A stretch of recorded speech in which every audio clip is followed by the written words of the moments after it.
Deputy Kenny. Thank you, Oireachtas, and I want to welcome Commissioner O'Sullivan to the committee and thank her for her opening statement. And I also want to join with the speakers in extending our sympathy to the family of Garda Golden. My first question, Oireachtas, relates to the upsurge in crime during the recent Halloween festival.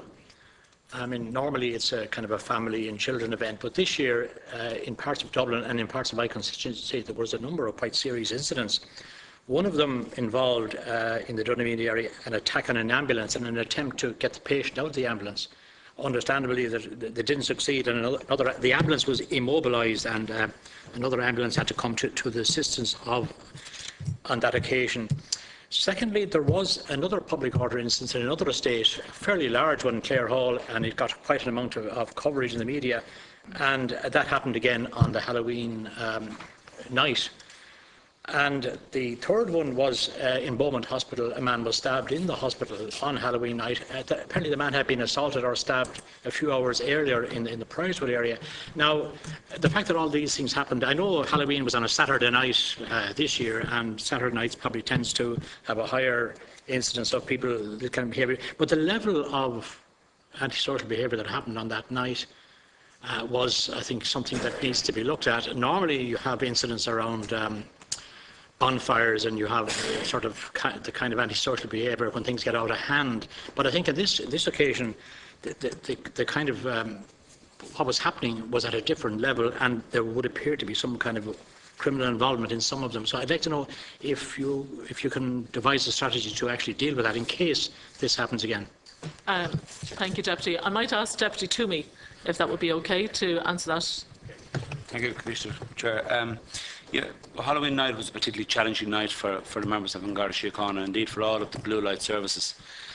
In advance of any night like that, a lot of planning goes in, where we would work with the likes of the fire brigade, the local authority, indeed through the various JPCs, and there are detailed plans put in place to ensure that the night is an enjoyable night and a safe night for all people who want to enjoy the festivities.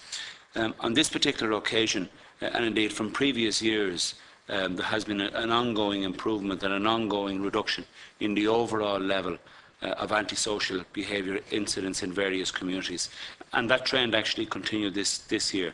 What is of particular concern is there was a number of very serious instances in which people were seriously injured, and there's ongoing criminal investigations into each and every one of those incidents. There is, and this will be part of the debrief with all of the other agencies, and it will form part of the planning to see, was it a once-off, is it a trend, and what action we as Garda Síochána need to take from a more proactive basis. Okay.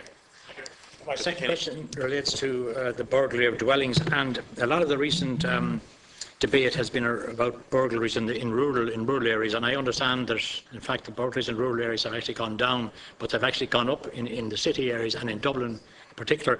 So I'd like to know what kind of strategy is in place to deal with, given that we are told that the incidents of burglaries have gone up in city areas, what kind of a strategy is in place to deal with that?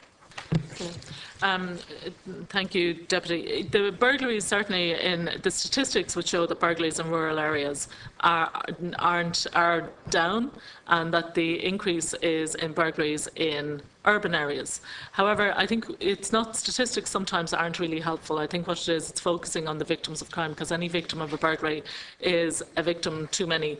And what we have is the launch of our Operation Thor. It's a multi-stranded approach to actually target crime in both urban and rural areas, and certainly in terms of the engagement, the visibility in the community, making sure that people are out there.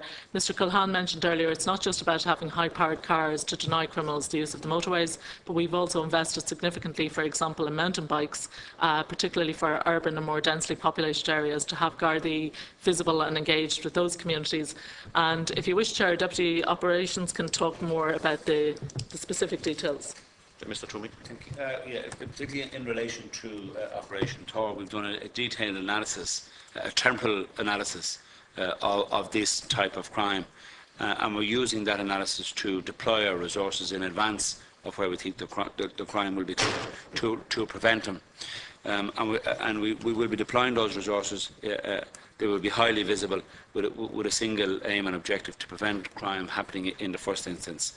That analysis then is supported by people who will come in at a later stage in terms of the investigation and the operation.